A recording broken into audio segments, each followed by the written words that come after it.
we had trouble getting offense going, and Dex with a double early on too. But he's tired of hearing me say it, but getting those big hits. So we get in that situation with the bases loaded and need something to happen, and that was something. And just a real nice job of staying the course. I mean, there was so much that happened in this game; it's hard to even go through it all. But I think it starts in the second there with Lance limiting the damage when that could have gone really bad in a hurry, and made some good pitches and kept us in that game without getting all the help that he would normally get.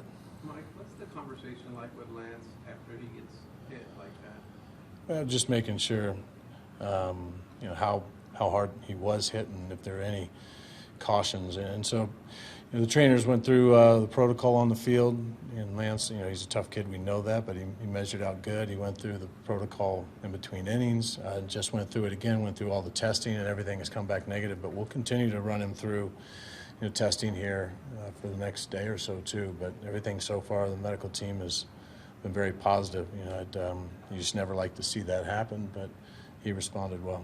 Did he have to argue to stay in the game? Did he say, "I want to stay in"? No, there was not. Well, of course he says that. He always wants to stay in the game, but he was downplaying it, that it didn't hit him that hard. And I think we are fortunate, as you saw the ball continue to carry momentum into the outfield. It didn't catch him so square, but it's still scary. Something that we take our time with and make sure that he can answer the questions that need to be answered and pass the test that our medical team needed to see. Kind of on the side, yeah, more on the top and to the side, but not to completely downplay it. I know it probably still hurt, but he just we talk about his toughness a lot, and that's usually his mentality and just how mentally tough he is. But there's a physical aspect to it as well. Excuse me.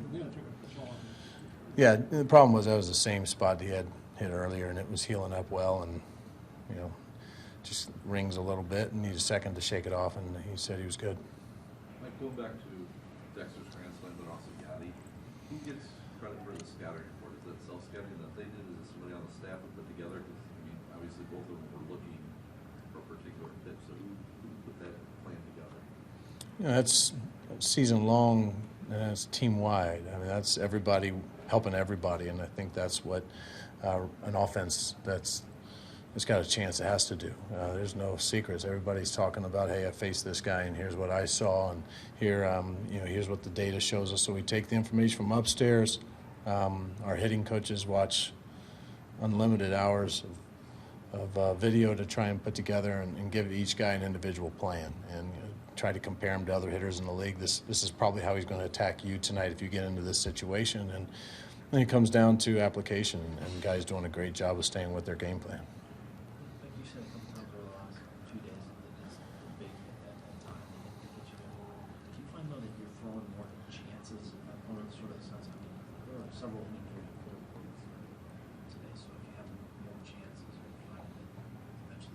Yeah, I'd say it's probably true. Yeah, we just keep putting together good at-bats that puts more guys on base, and you have more opportunities for someone to come through.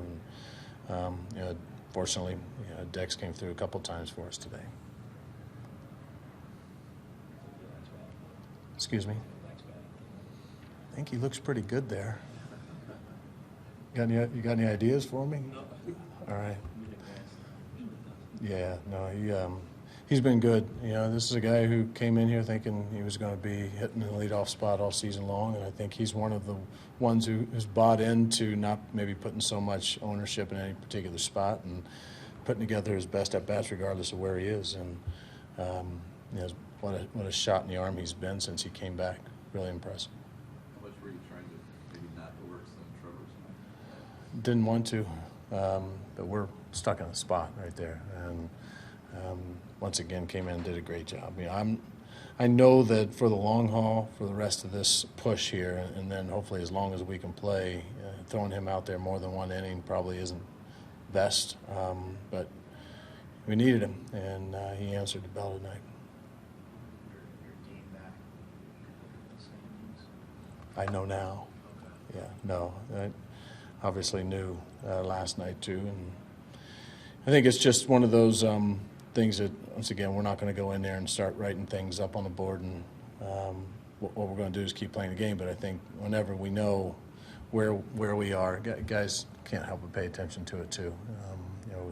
Especially as locked in with social media as all of our players are. I think they feel the excitement of what it looks like to play good baseball and what the results are when you see yourself in the standings. I guess that's what being that close to the center, you sniff that drive. Yeah, I don't know how it couldn't.